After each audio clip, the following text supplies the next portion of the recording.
Welcome back to Limited Supply, the podcast where we get deep into the tactical and strategic side of e-commerce, digital marketing, and building consumer brands. I'm your host, Nick Sharma. I've spent the last 9 years building, scaling, and investing in brands. And through this show and my weekly newsletter at nick.co/email, I'm here to share everything I've learned. The wins, the losses, the experiments, the tactics, and the insights, all so you can unlock your next $100,000 in revenue. Today's episode is a good one, but before we dive in, let me tell you about our chosen sponsor for this week's episode. If you're still sending the same abandoned cart email to every shopper, I need you to stop and think about what that actually means. You're treating someone who browsed a $40 product as the same as someone who's got a $200 cart ready to go. Different people need different reasons to come back. And that's exactly what Instant does. Instant looks at every shopper's behavior on your site and sends the email they should actually get. Personalized copy, the right products, the right offer, all of this running automatically. Brands using Instant are seeing a 3 to 5x increase in their email revenue alone. This is your last chance to get Instant at 50% off for your first 60 days. Grab it at instant.one/Sharma. Welcome back to another episode of Limited Supply. I'm your host, Nick Sharma, and today we're going to talk through the new Shopify Everywhere Editions release. So Shopify does their editions, I believe it's twice a year. I think it's winter and summer.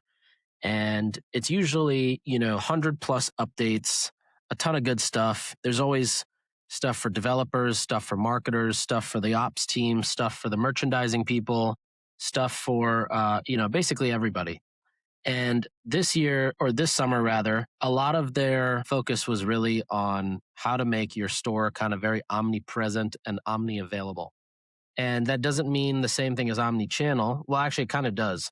But omni-channel, people tend to immediately think of retail and Amazon. But what they're saying is, Shopify wants to be the engine that powers commerce no matter where it happens, whether it's in a mobile app, whether it's in a chat window with Claude or, Chat GPT, whether it's inside a video game and, there's a commerce component. And so there's a lot of updates in this specific editions that are tied to agentic or AI or, that whole kind of world. So all that said, I want to go through, I spent about an hour and a half going through the entire, every feature that came out. And I basically put together what I thought was interesting for, the people who are listening to this podcast, growth marketers, brand owners, brand founders, people who are scaling brands, et cetera. So I'm going to just walk you through basically my notes and kind of narrate them, talk through them. And if there's anything that, you want to double click on or you would like me to go deeper on, then shoot me a DM on Twitter at Mr. Sharma and we'll get right to it. Now, before we get into this, quick question. Did you sign up? Are you coming? Am I going to see you at our Ecom Founders AI Summit? This is happening tomorrow, June 25th in New York City at Webster Hall. So you might be listening to this late, but if you're not and you're around New York, you want to come, shoot me a DM, shoot me an email. I'd be happy to get you a ticket. Okay, so let's jump into it. So Shopify just released their editions. And at the end of this, I'm going to give you a website where I kind of took all these notes and basically turned it into kind of just a quick illustrative web page where you can go and reread or re-see a lot of these things. So I'm going to drop that link at the end here, but until then, let's start talking. So number one, your products are now going to be optimized for AI by default. So the last few months, you've probably heard me talk about on the podcast, as well as we had Dylan on, a while ago. He talked about how to basically optimize your site for LLMs. When they crawl it, when they're coming to read from it, when they're consuming or pulling information or trying to do research or anything, and your site pops in, you need to make sure that your site is formatted in a way that these LLMs are actually able to read and pick up everything as they should in the way that you intended. Not in a kind of a confusing way or in a way that's like not done properly, so the LLM is then making its own assumptions. You want to basically make sure you give it everything. So what Shopify is saying now is that is going to be the new, standard, the new default. The sites will now be optimized for LLMs, LLM consumption. Product data structure is going to be designed that way. Sales attribution is going to be done per AI surface. So whether it's Claude or Chat GPT or Perplexity. And so they're basically going to become fully agentic friendly, which also means that, number two, They are making a huge push. And honestly, I thought this was way under talked about by everybody. But essentially, what they're doing is they're almost creating like this API, to my understanding, where any publisher can now plug in and basically get access to the Shopify merchant network. So, previously, like if you were Pop Sugar, you would use, and you're writing about an article on your website, you would use something like Skimlinks, which is one of these affiliate platforms where the brand is plugged in and the publisher's plugged in, and you would say, "Hey, I'm talking about, or this is my article for Orgain protein powder." So you would search Skimlinks and then route the Skimlinks link in, so you get a commission. Shopify is now saying that because people are going to be selling everywhere, whether it's in a Facebook group, whether it's in an app, whether it's in an LLM chat, if you're like, there's a famous influencer named the Bentist, right? Or Michaela Noguera, who's known for makeup. If these people are now recommending products in their LLMs, they can actually plug directly into Shopify and basically route these orders out and then take a commission. So there's a huge affiliate push that's about to happen from Shopify, if I'm understanding this right. And I think I am.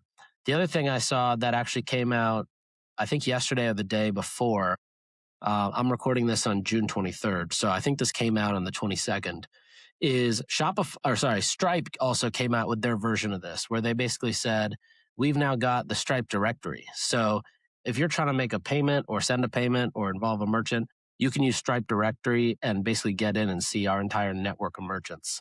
So it's very interesting to see where this is going to go, because they basically just broke the walls when it comes to affiliate, right? You used to have to be in the right affiliate network. You used to have to be opted in, yada, yada, yada. They're going to basically consolidate this whole process of getting opted in, because it's now going to be native in Shopify. And then because they own the rails and the train tracks, they can basically push orders anywhere. So I thought that was really cool. The next update is one that I'm probably most excited about myself, which I think I've talked about at least once or twice before, but the ability to now, so we've talked about vibe coding, or basically vibe coding landing pages, listicles, advertorials, comparison pages, product launch pages, special collab product pages, whatever it is, right? Now, before, you had to basically host all this on a subdomain. So, if you were Truff Hot Sauce, it would be on pages.truff.com or shop.truff.com or whatever your subdomain was for the brand. Today, what you can now do is, if you're Manus, if you're Replit, if you're Lovable, if you're Vercel, you're now fully integrated directly in Shopify. So you can basically build a landing page inside Manus or Claude Code, where you might have your own design system built out. The platforms know your branding, they understand your copy, they might be connected to your ads manager, so you're able to actually pull insights about what's working and what's not working, so you're not just making a guess as to what's going on the page. That whole process of now building a landing page and getting it to the final live state was possible before, but now it's actually possible, and it's in your main Shopify store, which is cool. So you can basically, if you get this set up right, like all those pieces I just talked about, even if you're using a Manus where you've got a design system, a copy style guide, performance marketing results that it knows to, it can figure out what to keep using or what not to keep using, copy or messaging or creative wise.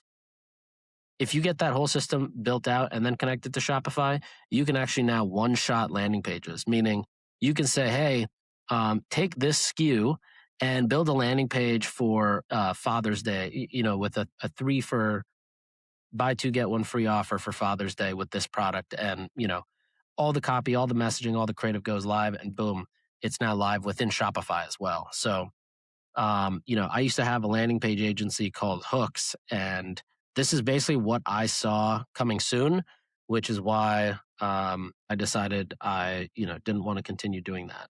But all that said, the ability to now take a landing page idea that you have, handle all the research, write all the copy, format the page, take design guidelines or designed modules that are already live and implement them within the page, and then, set up these tests is insane. I can't believe that this is now here.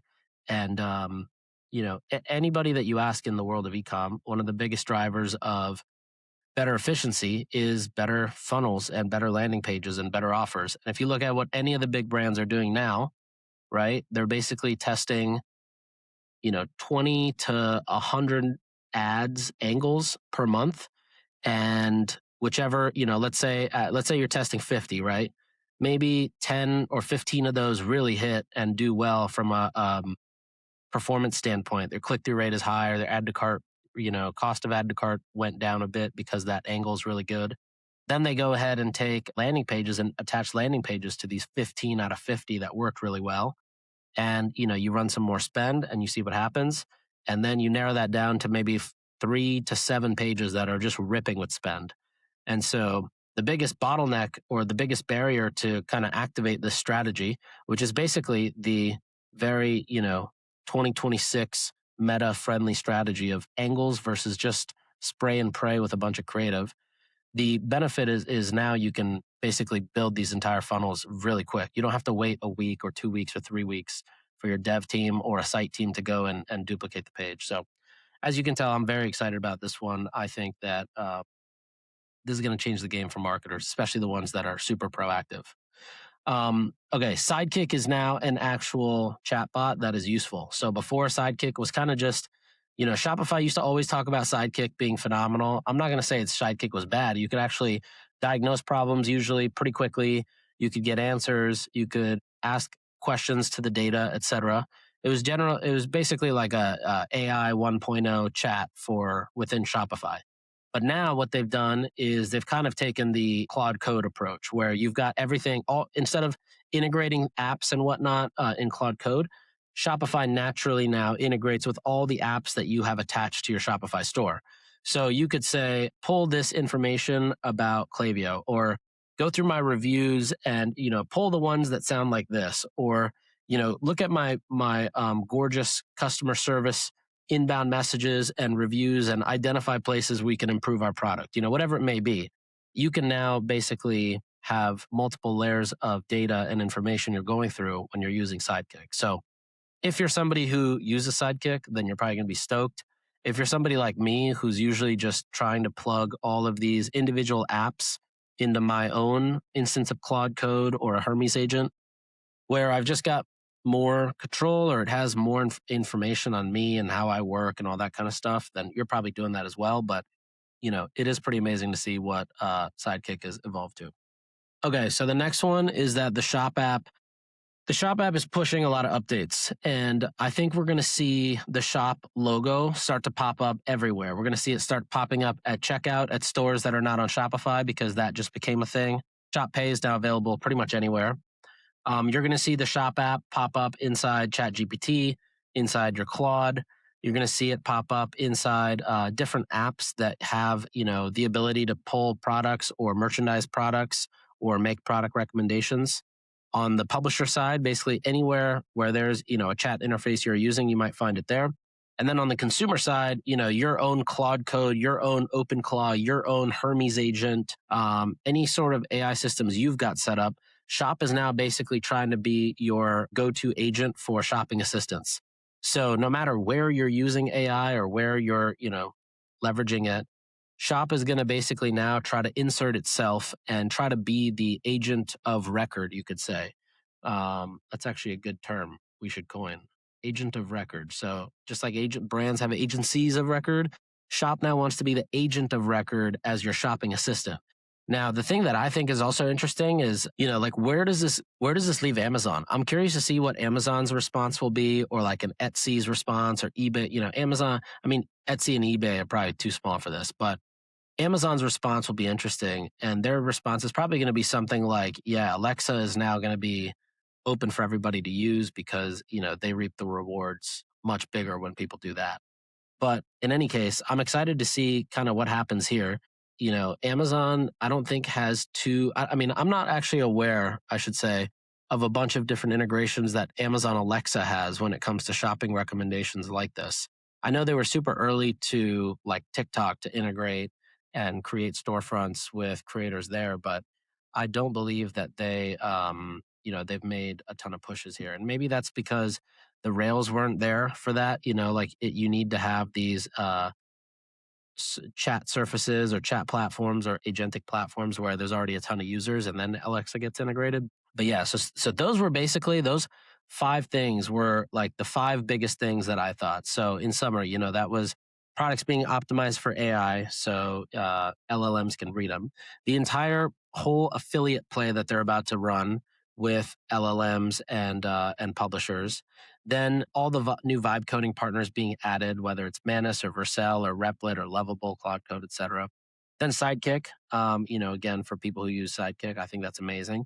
And then the Shop app. So whether it's just being able to plug Shop Pay in on a non-Shopify store or their whole 3-sided play, with brands, they're powering the catalog, with the publishers, with affiliate through the LLMs, or on the consumer side where it kind of becomes your native shopping agent.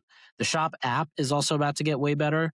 And I think from both a standpoint of whether you are ordering from Shopify merchants or not, they're going to really improve the Shop app because, I just know for a fact, talking to people at Shopify, it's a huge focus for them. And it's something that they didn't expect to do so well and perform so well for the entire, ecosystem of Shopify. Time for the retention tip of the week, brought to you by Instant. If you run an apparel brand, here's something most people get wrong. You treat returns like a cost center, but your returns flow is actually one of your highest leverage retention touch points. Think about it. A customer just returned something. That doesn't mean that they don't like your brand. It usually means the fit was off or the color wasn't right.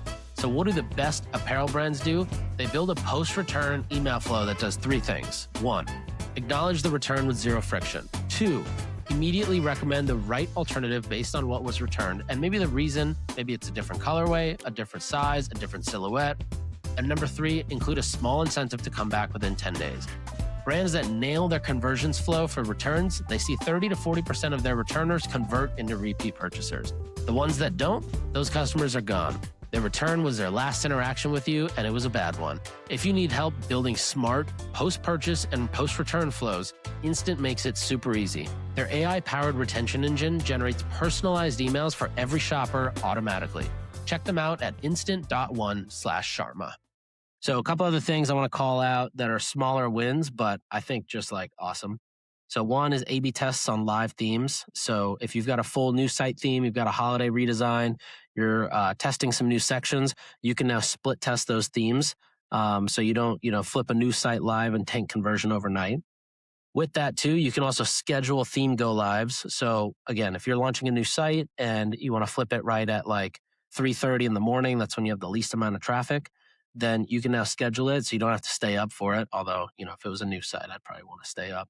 But where this, I think, gets really helpful is like all the e-commerce managers that unfortunately have to stay up until 11:59 p.m. or be on their laptop at 12:01 a.m. For you guys, you don't have to do that no more. Shopify themes can now be scheduled, which is awesome. Better online search. So again, this is one I'm curious to see how it does, but I believe with all the advancements in NLP, in AI, in being able to, just everything happening in everything we're talking about, I do want to believe that the Shopify native organic search for the site is getting better. And sorry, I don't mean organic search, but like search on your own on the product website. There's companies like Bloomreach that exist that their entire business is basically how do we build the best possible search for merchants so that, consumers can find products better, easier, faster, more efficiently. So I'm excited to see what better online search means for Shopify. Line item price overrides on draft orders. So if you've ever done friends and family orders, you've ever put those in for your friends or homies, you know that you have to basically use 100% discount code to, wipe the whole order 100% off and ship the order out. Well, it's a small thing, but I thought it was cool, and I feel like a lot of people would relate. But now you can actually just line item price override individual things. So if you've got 3 things, you can, price override 2 of them and charge them for 1 if that's what you're trying to do, or you can now just do it individually, which is cool. Customer accounts now stay signed in for a full year, which is pretty cool. That means, repeat purchase friction drops a little bit. Checkout intelligence, which is basically the new Shopify checkout page. It kind of reorders payment options based on what your specific customer is likely to choose. So I'm kind of excited for that one, to be honest. I think that'll be cool. native product compliance disclaimers. So basically all the legal language you need to put around, if you're a supplement product, if you're a beauty product, if you're a peptide, whatever it is, you can now natively insert product compliance disclaimers, which also, if you think back to the first thing I mentioned, the site being more agent friendly, that means that now because this is native in Shopify, it's also going to be indexed properly and properly fed to the LLMs. WhatsApp became an official native marketing channel, which is kind of cool with Shopify. Before it wasn't official, but now it is. Custom conversion events are now easier to set up. Now, for most people, you're probably using something like Converge to run custom conversion events or, create those and report those back to Facebook. That's like when you see these big supplement brands running a 90-day subscription, they're not running a normal purchase event at checkout. No, they're running, they've got like a custom Converge 90-day subscription event that fires, and that sends a very specific signal back to Meta as far as, what just happened. So a version of that is coming natively in Shopify, but again, most people listening to this are probably going to be using Converge or something of that sort. Now, a couple of the things that are coming, I'm not 100% sure on. I'm kind of excited to see where these go. One is the AI sales associate. So basically, answer customer questions in real time. Think a chatbot for your site. I'm curious to see like who uses that. Again, Shopify always, Harley will always say, we build, products for entrepreneurs who are doing things. They might be solopreneurs, it might be small teams, or may not be venture funded. But the brands that are probably listening to this and might be doing anywhere from 10 to 500 million in revenue or $1 billion in revenue, I don't know that you're going to be using Shopify's native sales associate. You'll probably be using something a little bit more enterprise, a little bit more security heavy, and a little more robust. Campaign Autopilot is another one that Shopify is pushing really heavily. And that's basically the promise of, hey, we're basically an AI-powered marketing engine. You set the budget and it basically runs. So, I'm curious again to see where this goes. I don't think this is going to be for most people listening to this. And that's pretty much it. My take is, look, Shopify is basically realizing, and I remember last year we were talking about this and it just felt surreal. Like it felt like it wasn't going to be true for 5 to 6 years at least, that websites could be going away. But websites are definitely going away. Just think about even the usage. If you're a Power AI user to some degree, and you're using Claude Code or using Codex or Hermes or OpenClaw, almost everything that you're doing is probably done either via API or can be done via API or MCP, meaning you don't actually have to log into the .com site of GoDaddy or Higgsfield or whatever it may be to go in and whether it's make that ad creative or pull that report. You can now just do it through the chat interface. And so commerce is definitely heading there. Early performance of friends of mine who are running Chat GPT ads, for example, it's pretty good. And obviously it is because the intent's super high and people are searching for these things. So this is not going anywhere. It's obviously here to stay. It's exciting to see Shopify take these steps forward and kind of figure out how to prepare us and also like coach us along the way. And if you're doing anything cool in this world of agentic commerce, please reach out. Maybe we'll have you on, but I'd love to chat. And that's pretty much it for this week. I hope you've had a great time listening to this podcast. I appreciate you rocking with me this whole season. Thank you for being a limited supply listener, and I'll see you in 2 weeks for our next season premiere. Thanks for listening. We'll be back next time to cut through the noise on CPG, retail, and e-commerce. If you enjoyed this episode, why not share it with a friend? And be sure to subscribe wherever you listen so you don't miss the next one.